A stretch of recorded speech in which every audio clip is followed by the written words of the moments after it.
Madame Johnson, une femme dans la trentaine, a accusé injustement un garçon noir en la taxant de voleur.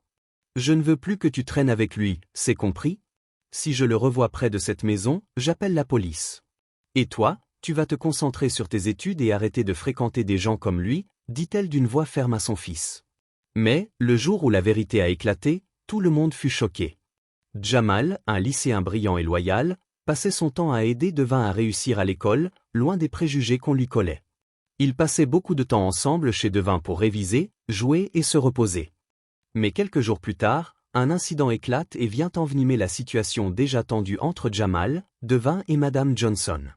Un matin, Madame Johnson se réveille et réalise que son collier préféré, un bijou de famille qu'elle chérit particulièrement, a disparu. Paniquée, elle fouille toute la maison, retourne les tiroirs, vérifie sous les meubles, mais rien. Le collier semble avoir été volatilisé. Ses pensées se tournent immédiatement vers Jamal. Elle se souvient qu'il était passé chez eux quelques jours plus tôt pour aider Devin à réviser. Dans son esprit, les préjugés qu'elle nourrit à son égard prennent le dessus. C'est forcément lui, murmure-t-elle, convaincue que Jamal a profité de sa visite pour voler le collier.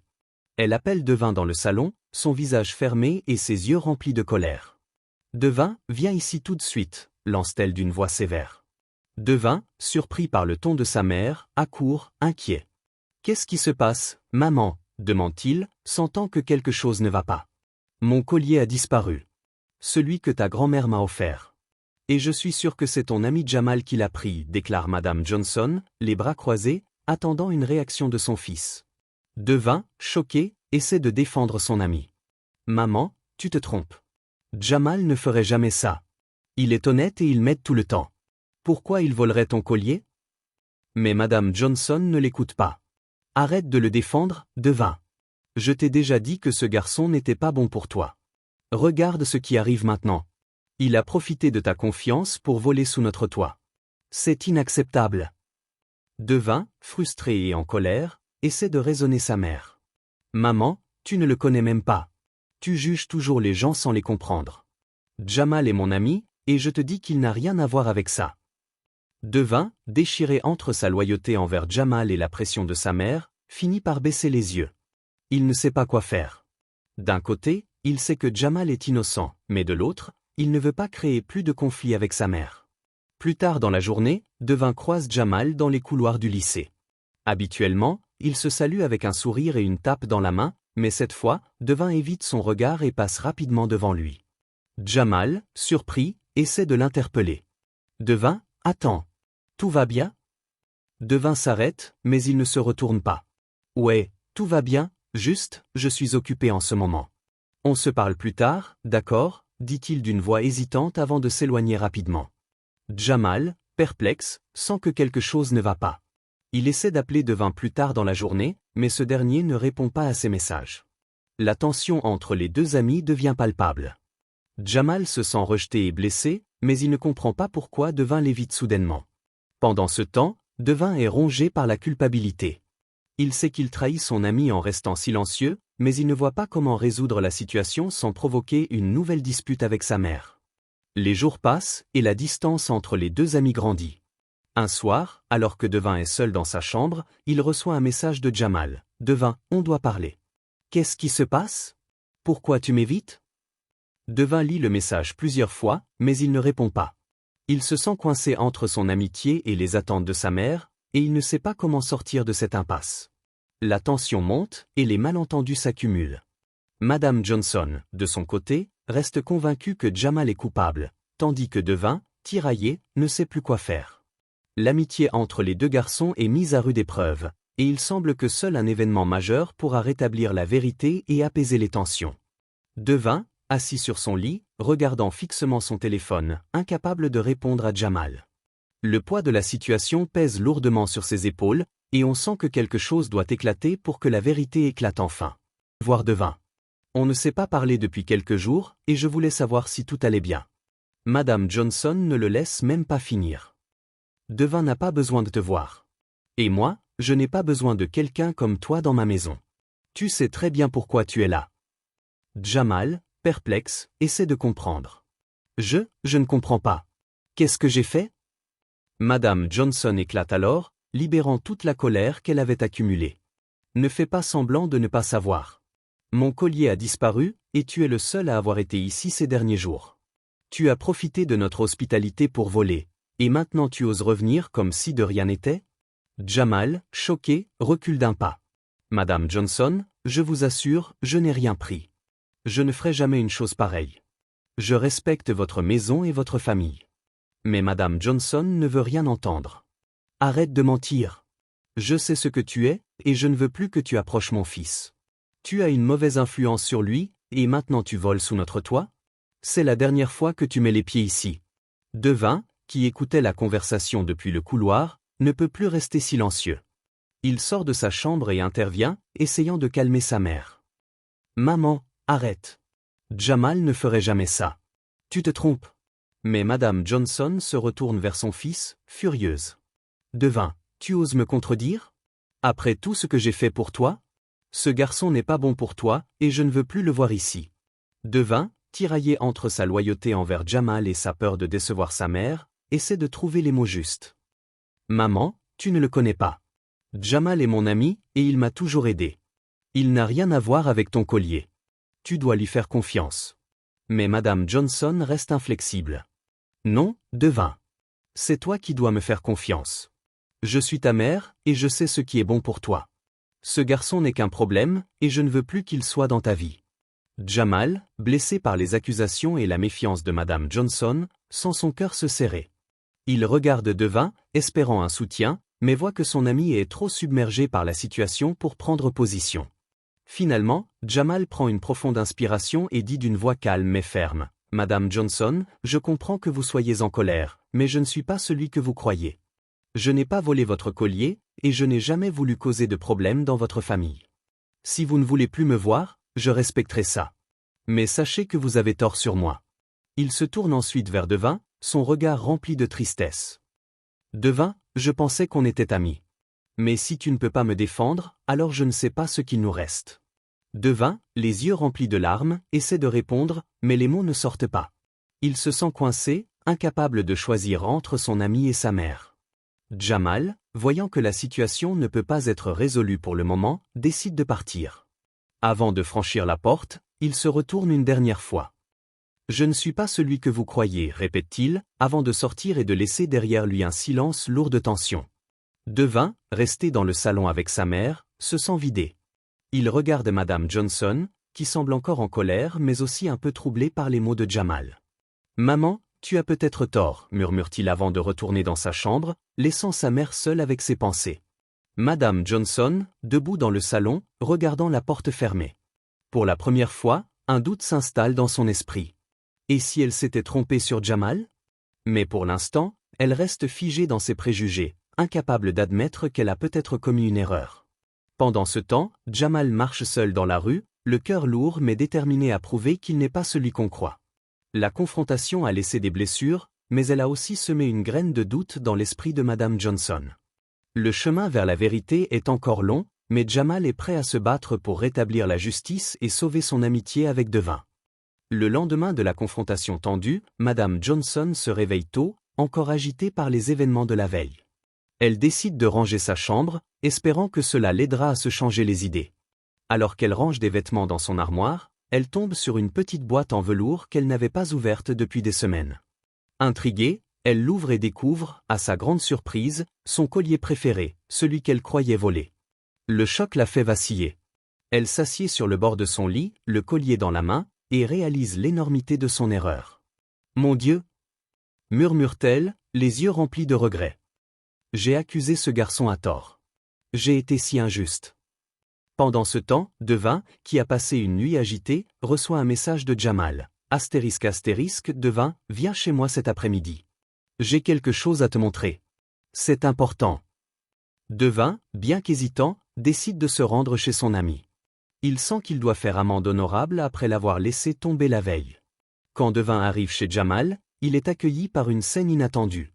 Dans le salon, Jamal a préparé une table avec des livres, des cahiers et des fiches de révision. Il a même imprimé des exercices supplémentaires pour l'examen de maths. « Je savais que tu avais du mal avec ce chapitre, alors j'ai tout préparé pour qu'on puisse réviser ensemble, explique Jamal avec un sourire timide. Devin, touché par la générosité de son ami, se sent submergé par la culpabilité. Jamal, je ne sais pas quoi dire. Après tout ce qui s'est passé, tu fais encore ça pour moi. Jamal hausse les épaules. Tu es mon ami, Devin. Même si ta mère ne me fait pas confiance, ça ne change pas ce que je ressens pour toi. Je veux juste t'aider à réussir. Devin, les yeux brillants, s'assied à la table. Je suis vraiment désolé, Jamal. Je n'aurais jamais dû te laisser tomber comme ça. Ma mère, elle t'a accusé de quelque chose que tu n'as pas fait, et j'ai été trop lâche pour te défendre. Jamal écoute attentivement, puis répond calmement, je comprends que c'était difficile pour toi. Mais tu sais, je ne lui en veux pas. Elle voulait juste te protéger. Le problème, c'est qu'elle ne me connaît pas vraiment. Devin hoche la tête, puis prend une profonde inspiration. Il y a autre chose? Ma mère a retrouvé son collier ce matin. Elle l'avait juste mal rangé. Elle sait maintenant qu'elle t'a accusé à tort. Jamal sourit légèrement, soulagé. Je suis content qu'elle l'ait retrouvé. Mais ça ne change pas grand-chose pour moi. Ce qui compte, c'est que tu saches que je ne suis pas celui qu'elle croit. Devin regarde Jamal avec admiration. Tu es vraiment quelqu'un de bien, tu sais? Après tout ça, tu continues à m'aider et à rester calme. Je ne mérite pas un ami comme toi. Jamal rit doucement. Arrête, tu vas me faire rougir. Allez, on se met au travail? L'examen est dans 2 jours, et je ne veux pas que tu le rates à cause de moi. Les deux amis se plongent dans les révisions, retrouvant peu à peu leur complicité d'avant. Pendant qu'ils travaillent, Devin ne peut s'empêcher de penser à sa mère. Il sait qu'elle doit se sentir terrible après avoir réalisé son erreur. De retour chez lui, Devin trouve Madame Johnson assise dans le salon, l'air pensif. Elle lève les yeux vers lui et dit d'une voix douce, « Devin, je dois te parler. » Devin s'assied en face d'elle, prêt à écouter. « Je sais, maman. Tu as retrouvé ton collier, n'est-ce pas ?» Madame Johnson hoche la tête, les yeux remplis de regret. « Oui. Je l'avais mis dans cette boîte sans m'en rendre compte. J'ai été si stupide, Devin. J'ai accusé Jamal sans preuve, et je t'ai mis dans une position impossible. Je suis vraiment désolé. » Devin, surpris par l'humilité de sa mère, lui prend la main. « Maman, je suis content que tu reconnaisses ton erreur. Mais tu dois t'excuser auprès de Jamal, pas juste auprès de moi. Il mérite ça. » Madame Johnson soupire, puis acquiesce. « Tu as raison. Je vais aller le voir demain et m'excuser en personne. Je ne veux pas qu'il garde une mauvaise image de moi ou de notre famille. » Devin sourit, soulagé. « Je pense que Jamal comprendra. Il est comme ça. Il voit toujours le meilleur chez les gens, même quand ils ne le méritent pas. » Madame Johnson est heureux de voir que les choses pourront enfin s'arranger. Pendant ce temps, chez Jamal, ce dernier range les livres de révision, un sourire aux lèvres. Il sait que la vérité a fini par éclater, et que son amitié avec Devin est plus forte que jamais. Le lendemain, elle se prépare à aller voir Jamal. Elle se sent nerveuse, mais elle sait que c'est la bonne chose à faire. Devin l'accompagne, heureux de voir que sa mère est prête à reconnaître son erreur. Quand ils arrivent chez Jamal, c'est ce dernier qui ouvre la porte. Il est surpris de voir Madame Johnson, mais il l'accueille poliment. « Bonjour, Madame Johnson. »« Entrez, je vous en prie, » dit-il en leur faisant signe de passer. Une fois assis dans le salon, Madame Johnson prend une profonde inspiration avant de commencer. « Jamal, je suis venu pour m'excuser. J'ai été injuste envers toi, et j'ai dit des choses que je regrette profondément. J'ai retrouvé mon collier hier, et j'ai réalisé à quel point j'avais été aveuglé par mes préjugés. Je t'ai accusé sans preuve, et je t'ai blessé. Je suis vraiment désolé. » Jamal écoute attentivement, puis répond avec calme et respect. « Madame Johnson, je vous remercie pour vos excuses. Je comprends que vous vouliez protéger Devin, et je ne vous en veux pas. Tout ce que je voulais, c'était que vous me connaissiez vraiment avant de me juger. » Madame Johnson hoche la tête, les yeux remplis d'émotion. « Tu as raison, Jamal. J'ai été trop rapide à tirer des conclusions. Je ne t'ai pas donné la chance de te montrer qui tu es vraiment. Et pour ça, je m'excuse aussi. » Devin, assis à côté de sa mère, ajoute, « Jamal, je suis désolé de ne pas t'avoir défendu plus tôt.